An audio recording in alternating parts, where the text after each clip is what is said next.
ನಮಸ್ಕಾರ. ನಾನು ಬಸವರಾಜು. ದಾವಣಗೆರೆ ದಕ್ಷಿಣ ವಿಧಾನಸಭಾ ಕ್ಷೇತ್ರಕ್ಕೆ ನಡೆದಂತಹ ಉಪಚುನಾವಣೆಯ ರಿಸಲ್ಟ್ ಬಹುದೊಡ್ಡ ಚರ್ಚೆಯನ್ನು ಹುಟ್ಟುಹಾಕಿರುವಂಥದ್ದು. ಕೇವಲ 5,708 ಮತಗಳ ಅಂತರದ ಶಾಮನೂರರ ಸೋಲು, ಸಮರ್ಥ್ ಗೆಲುವು ಹೇಗಾಯಿತು? ಇಲ್ಲಿ ಅತ್ಯಂತ ದಮನಿತ ಸಮಾಜದ ಹಮಾಲಿಯ ಮಗನೊಬ್ಬ ಶ್ರೀನಿವಾಸ್ ದಾಸ್ ಕರಿಯಪ್ಪ ಹರಕೆಯ ಕುರಿ ಏನಾದರೂ ಆದ್ರ ಅನ್ನುವಂತಹ ಚರ್ಚೆಗಳಿಗೆ ಪೂರಕವಾದ ಅಂಕಿಅಂಶಗಳು ಸುಮಾರು 27 ಗ್ರಾಮಗಳಲ್ಲಿ ದಾವಣಗೆರೆ ದಕ್ಷಿಣ ಗ್ರಾಮೀಣ ಭಾಗದಲ್ಲಿ ಬಿಜೆಪಿಗೆ ಲೀಡ್ ತಂದು ಕೊಟ್ಟವರು ಯಾರು, ವಿನಯ ವಿಜಯಕ್ಕೆ ಕೈ ಕೊಟ್ಟ ಅಜೇಯ ಯಾರು ಅನ್ನುವಂಥದ್ದು ಈಗ ಚರ್ಚೆ ಆಗಬೇಕಾಗಿರುವಂತಹ ವಿಚಾರ. ಇನ್ನು ಬಿಜೆಪಿಯ ವೀರ ಉಚಿತ ಸೋಲಿಗೆ ಕಾರಣ ಏನು ಅನ್ನೋದು ಕೂಡ ಬಹುಮುಖ್ಯ ವಿಚಾರ. ಶ್ರೀನಿವಾಸ್ ದಾಸ ಕರಿಯಪ್ಪ 27 ಗ್ರಾಮಗಳನ್ನ ನಾನು ಕಾನ್ಸಂಟ್ರೇಟ್ ಮಾಡಿದ್ದು, ಸಿಟಿಯನ್ನ ಕಾನ್ಸಂಟ್ರೇಟ್ ಮಾಡಲಿಲ್ಲ. 27 ಗ್ರಾಮಗಳಲ್ಲಿ ಪ್ರತಿ 10 ಮಂದಿಯಲ್ಲಿ 7 ಮಂದಿ ಶ್ರೀನಿವಾಸ್ ದಾಸ ಕರಿಯಪ್ಪ ಬಡವ, ಎಲ್ಲ ಬೇಕಾದ್ರೂ ಕೊಳ್ಳಪಟ್ಟಿ ಹಿಡಿದು ಕೇಳಬಹುದು, ಎಲ್ಲರ ಕೈಗೆ ಸಿಗುವಂತಹ ವ್ಯಕ್ತಿ, ಆತ ಗೆಲ್ಲಬೇಕು, ಇದೇ ಮಾತನ್ನ ಹೇಳಿದ್ರು. ಇನ್ನು 3-4 ಜನ ಇಲ್ಲ ಕಾಂಗ್ರೆಸ್ಗೂ ಅವಕಾಶ ಕೊಡ್ತೀವಿ, ನಾವು ಅಜ್ಜೋರ್ ಕೆಲಸ ಮಾಡಿದ್ರು ಅಂತ ಹೇಳಿದ್ರು. ಆದ್ರೆ ಇಲ್ಲಿ ಶಾಮನೂರು ಅನ್ನುವಂತಹ ದೊಡ್ಡ ಲೆಗೆಸಿ ಮಂಡಿಯೂರಿ ಸೋತಿದೆ. ಸಮರ್ಥ್ 5,708 ಮತಗಳಿಂದ ಗೆದ್ದಿದ್ದಾರೆ. ಇದು ಗೆಲುವಲ್ಲ. ಯಾಕೆ ಏನು? ನಿಮಗೆ ಹದಡಿ ಜಿಲ್ಲಾ ಪಂಚಾಯತ್ ವ್ಯಾಪ್ತಿಯ ಆ ಭಾಗದ ಸುಮಾರು ಮತಗಳ ಪೈಕಿ ಅತಿ ಹೆಚ್ಚು ಲೀಡ್ ಕೊಟ್ಟಿದ್ದು ಎರಡೇ ಸಮಾಜ, ಒಂದು ನಾಯಕ ಸಮಾಜ, ಮತ್ತೊಂದು ಕುರುಬ ಸಮಾಜ. ನಿಮಗೆ ಅಚ್ಚರಿಯ ಸಂಗತಿ ಅಂದ್ರೆ ದಾವಣಗೆರೆ ದಕ್ಷಿಣ ವಿಧಾನಸಭಾ ಕ್ಷೇತ್ರದ ವ್ಯಾಪ್ತಿಯಲ್ಲಿರುವ ಬಹುಪಾಲು ಮುಸಲ್ಮಾನ ಸಮುದಾಯದ ಮತಗಳು SDPIಗೆ ಹೋದ ಮೇಲೂ ಕೂಡ ಸುಮಾರು 5,973 ಮತಗಳು ಬಿಜೆಪಿಯ ಅಭ್ಯರ್ಥಿಯ ಪಾಲಾಗಿರುವಂಥದ್ದು ಈಗ ಗ್ರೌಂಡ್ ಅಲ್ಲಿ ಸಿಕ್ತಿರುವಂಥದ್ದು. ಸರಿ, ಸುಮಾರು 6,000 ಜನ ಮುಸಲ್ಮಾನರು ಶ್ರೀನಿವಾಸ್ ದಾಸ್ ಕರಿಯಪ್ಪ ಅನ್ನುವಂತಹ ಬಡವ ಗೆಲ್ಬೇಕು ಅಂತ ಮತ ಹಾಕಿರುವಂಥದ್ದು. ಇದರರ್ಥ ಅಹಿಂದ ಒಗ್ಗಟ್ಟಾಗಿತ್ತು, ಅಹಿಂದ ಶ್ರೀನಿವಾಸ್ ದಾಸ ಕರಿಯಪ್ಪನನ್ನ ಗೆಲ್ಸೋದಕ್ಕೆ. ಆದ್ರೆ ಸಾಂಪ್ರದಾಯಿಕ ಮತ ಅಂತ ಏನಿತ್ತು ಬಿಜೆಪಿಯದ್ದು, ಲಿಂಗಾಯತ ಸಮಾಜದ ಮತ, ವೀರಶೈವ ಲಿಂಗಾಯತ ಸಮಾಜದ ಮತ ಸಂಪೂರ್ಣವಾಗಿ ಶ್ರೀನಿವಾಸ್ ದಾಸ ಕರಿಯಪ್ಪ ಅವರ ಜೊತೆಯಲ್ಲಿ ನಿಲ್ಲಿಲ್ಲ. ಕಾರಣ ಯಾವ ಅಜೇಯ ಇರಬಹುದು? ಮುಖ್ಯವಾದ ಪ್ರಶ್ನೆ. ಇಲ್ಲಿ ಹದಡಿ ವ್ಯಾಪ್ತಿಯ ಲೆಕ್ಕ ನಿಮಗೆ ಕೊಡ್ತೀನಿ ನೋಡಿ. ದುರ್ಗಾಂಬಿಕಾ ಕ್ಯಾಂಪ್ ಬಿಜೆಪಿಗೆ ಇಲ್ಲಿ 367 ಜನ ಮತ ಹಾಕಿದ್ದಾರೆ, ಕಾಂಗ್ರೆಸ್ಗೆ 322 ಮತ. ನಿಮಗೆ ಮುದಹದಡಿಯ ಲೆಕ್ಕ ತಗೊಳ್ಳಿ. Booth 1 272 BJP 238 Congress. Mudahadadi booth 2 381 BJP 315 Congress. Mahadevipura ಒಂದೇ ಬೂತ್ 293 ಬಿಜೆಪಿ 241 ಕಾಂಗ್ರೆಸ್.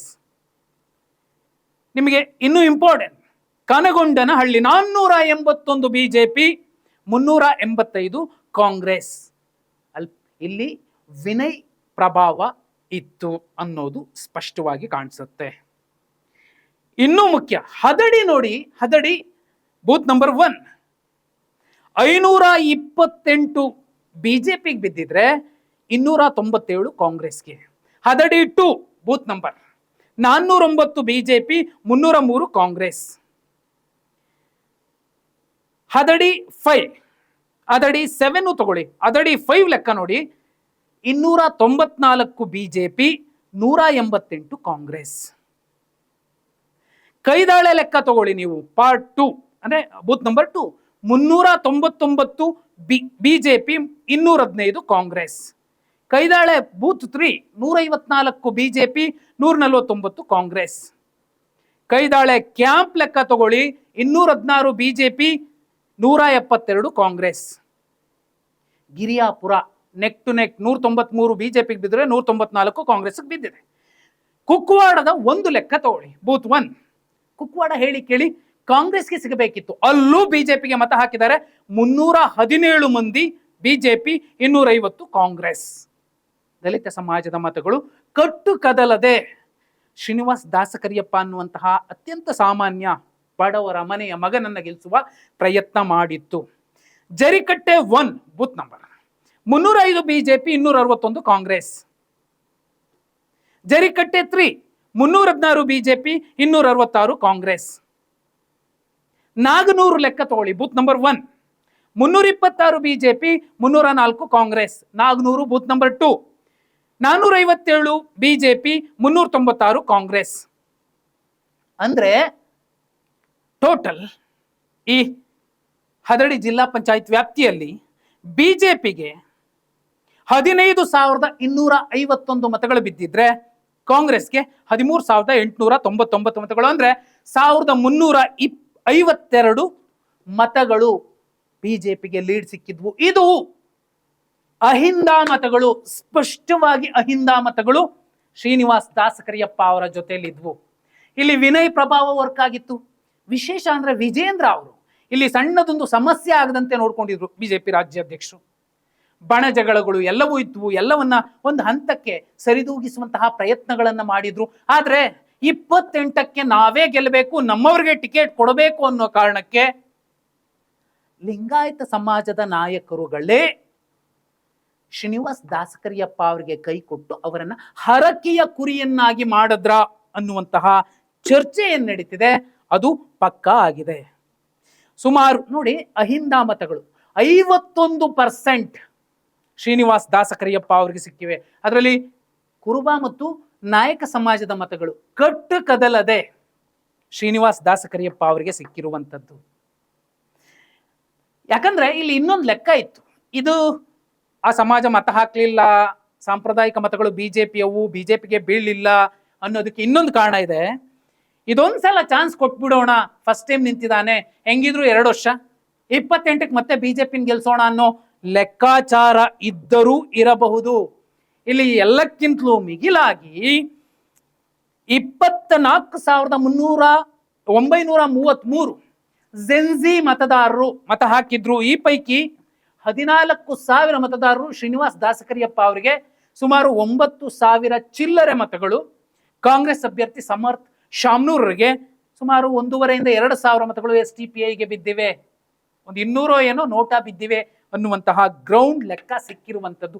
ಇವೆಲ್ಲವೂ ಸ್ಪಷ್ಟವಾಗಿ ಹೇಳ್ತಿರೋದು ಬಿಜೆಪಿ ಅಹಿಂದ, ಕಾಂಗ್ರೆಸ್ ಅಹಿಂದ ಅಂತಲ್ಲ, ಅಭ್ಯರ್ಥಿ ಅಹಿಂದ. ಆ ಕಾರಣಕ್ಕೋಸ್ಕರ ಶ್ರೀನಿವಾಸ್ ದಾಸಕರಿಯಪ್ಪ ಅವ್ರ ಜೊತೆಲಿ ಅಹಿಂದ ಮತಗಳು ಜೋಡಣೆಯಾಗಿದ್ದವು. ಇಲ್ಲಿ ವಿಜೇಂದ್ರ ಅವರ ಶ್ರಮವನ್ನ ಮೆಚ್ಚಲೇಬೇಕು. ವಿನಯ್ ಕುಮಾರ್ ಅವರ ಪ್ರಾಮಾಣಿಕ ಬದ್ಧತೆ, ಪ್ರಾಮಾಣಿಕ ಶ್ರಮಕ್ಕೆ ಬೆಲೆ ಸಿಕ್ಕಿದೆ. 1,352 ಅಹಿಂದ ಮತಗಳು ಹದಡಿ ಪಂಚಾಯತ್ ವ್ಯಾಪ್ತಿಯಲ್ಲಿ ಏನ್ ಸಿಕ್ಕಿದಾವೆ, ಇದರ ಒಂದು ಕ್ರೆಡಿಟ್ ಶ್ರೀನಿವಾಸ್ ದಾಸಕರಿಯಪ್ಪ ಮತ್ತು ವಿನಯ್ ಕುಮಾರ್ ಅವರಿಗೆ ಕೊಡಬಹುದು. ಸ್ಪಷ್ಟವಾದ ಲೆಕ್ಕವನ್ನ ನಾನು ಬೇಕಾದ್ರೆ ನಿಮಗೆ ಫುಲ್ ಡಿಸ್ಕ್ರಿಪ್ಷನ್ ಅಲ್ಲಿ ಹಾಕಿರ್ತೀನಿ, ಯಾವ್ಯಾವ ಹಳ್ಳಿಗಳಲ್ಲಿ ಎಷ್ಟೆಷ್ಟು. ತುರ್ಚಿಘಟ್ಟದ ಎಕ್ಸಾಂಪಲ್ ನೋಡಿ, ನಿಮಗೆ ತುಂಬಾ ಮುಸಲ್ಮಾನ ಪ್ರಾಬಲ್ಯ ಇರುವಂತಹ ಆ ಕ್ಷೇತ್ರದಲ್ಲಿ Turchighatta booth number 1 443 BJP, 268 Congress. Turchighatta booth 2 263 BJP, 231 Congress. Turchighatta 3 238 BJP, 248 Congress, 10 minus ಆಗಿದೆ. Turchighatta 4 booth number 227 BJP, 251 Congress. ಮುಸಲ್ಮಾನರು ಕೂಡ ಬಹುಪಾಲು ಬಿಜೆಪಿಯ ಶ್ರೀನಿವಾಸ್ ದಾಸಕರಿಯಪ್ಪ ಗೆಲ್ಲಬೇಕು ಅಂತ ಬಯಸಿರುವಂಥದ್ದು ಈ ತುರ್ಚಿಘಟ್ಟದ ನಂಬರ್ ನೋಡಿದ್ರು ಕೂಡ ಸ್ಪಷ್ಟವಾಗತ್ತೆ. ನಾಗರಸನಹಳ್ಳಿ ನೋಡಿ, 436 ಮಂದಿ ಬಿಜೆಪಿಗೆ ಓಟ್ ಹಾಕಿದ್ರೆ 287 ಮಂದಿ ಕಾಂಗ್ರೆಸ್ಗೆ ಓಟ್ ಹಾಕಿದ್ದಾರೆ. ಈ ಹದಡಿಯ ಒಂದು ಲೆಕ್ಕ ತುಂಬಾ ಸ್ಪಷ್ಟವಾಗಿ, ಪಂಚಾಯತಿ ಹದಡಿ ಜಿಲ್ಲಾ ಪಂಚಾಯತ್ನ ಒಂದು ಲೆಕ್ಕ ತುಂಬಾ ಸ್ಪಷ್ಟವಾಗಿ ಹೇಳಿದ್ದು, ಅಹಿಂದ ಮತವರ್ಗ, ಅಹಿಂದ ಅಭ್ಯರ್ಥಿ ಏನಿದ್ರು ಶ್ರೀನಿವಾಸ್ ದಾಸಕರಿಯಪ್ಪ ಅವ್ರ ಜೊತೆಯಲ್ಲೇ ಇದ್ವು ಅನ್ನೋದು. ಆದ್ರೆ ಎಲ್ಲ ಒಂದು ಕಡೆ ಬಿಜೆಪಿಯ ಅತ್ಯಂತ ಪ್ರಬಲ ಸಮಾಜ, ಸಾಂಪ್ರದಾಯಿಕ ಮತವರ್ಗದ ಸಮಾಜ ತಮ್ಮ ಸಮುದಾಯದ ಪ್ರತಿಸ್ಪರ್ಧಿ ತಮ್ಮ ಸಮುದಾಯದವನು ಅನ್ನೋ ಕಾರಣಕ್ಕೆ ಆತನ ಕಡೆಗೆ ಹೆಚ್ಚಿನ ಒಲವು ತೋರಿಸಿರಬಹುದು 5708 ಮತಗಳ ಕಾರಣಕ್ಕೆ. ಇಲ್ಲ ಅಂದಿದ್ರೆ ಶ್ರೀನಿವಾಸ್ ದಾಸಕರಿಯಪ್ಪ ಗೆಲ್ತಿದ್ರು. ಪ್ರತಿ ಸಂದರ್ಭದಲ್ಲೂ ಹೀಗೆ ಆಗುತ್ತೆ. ಅಲ್ಲಿ ಬಾದಾಮಿಲಿ ಇದೇ ಬಿ ಶ್ರೀರಾಮುಲು ಅವರನ್ನ ಸಿದ್ದರಾಮಯ್ಯ ಅವರ ವಿರುದ್ಧ ನಿಲ್ಲಿಸಿದ್ರು. ಪಾಪ ಅವರ ರಾಜಕೀಯ ಭವಿಷ್ಯಕ್ಕೊಂದು ದೊಡ್ಡ ಸೊನ್ನೆ ಹಾಕಿ ಪಕ್ಕಕ್ಕೆ ಕಳಿಸ್ಬಿಟ್ರು. ಈಶ್ವರಪ್ಪ ಲೆಕ್ಕಕ್ಕೂ ಹಾಗೆ ಆಗತ್ತೆ, ಅದೇನೋ ಸೆಕೆಂಡ್ರಿ. ಆದರೆ ಇಲ್ಲಿ ಶ್ರೀನಿವಾಸ್ ದಾಸಕರಿಯಪ್ಪ ಅಕ್ಷರಶಃ ವೀರೋಚಿತ ಸೋಲನ್ನ ಅನುಭವಿಸಿದ್ದಾರೆ. ಗೆಲ್ಲುವ ಎಲ್ಲ ಸಾಧ್ಯತೆಗಳು ಇತ್ತು. ಆದರೆ ಎಲ್ಲೋ ಒಂದು ಕಡೆ ಆ ಪ್ರಬಲ ಸಮಾಜ ತಮ್ಮ ಸಮುದಾಯದ ಹುಡುಗ ಸೋಲ್ಬಾರ್ದು ಅನ್ನೋ ಕಾರಣಕ್ಕೆ, ಯಾರೇ ಅಷ್ಟಿ ಸಮಾಜದವರು ಸೋತ್ರೆ ಸೋಲ್ಲೆ ಬಿಡಿ ಅನ್ನೋ ಕಾರಣಕ್ಕೆ ಸೋಲಿಸಿರುವ ಸಾಧ್ಯತೆಗಳು ಇಲ್ಲಿ ಸ್ಪಷ್ಟವಾಗಿ ಕಾಣ್ತಿದೆ. ಆದರೆ ಶ್ರೀನಿವಾಸ್ ದಾಸಕರಿಯಪ್ಪ ಜೊತೆಯಲ್ಲಿ ಗಟ್ಟಿಯಾಗಿ ನಿಂತಹ ವ್ಯಕ್ತಿ GB ವಿನಯ್ ಕುಮಾರ್, ಅದರಲ್ಲಿ ಎರಡು ಮಾತಿಲ್ಲ. ಈ ಬಿಜೆಪಿಯ ವಿರೋಚಿತ ಸೋಲಿನ ಬಗ್ಗೆ ನೀವೇನಂತೀರಾ? ವಿನಯ ವಿಜಯಕ್ಕೆ ಕೈ ಕೊಟ್ರ ಅಜಯ್? ಕಮೆಂಟ್ ಮಾಡಿ.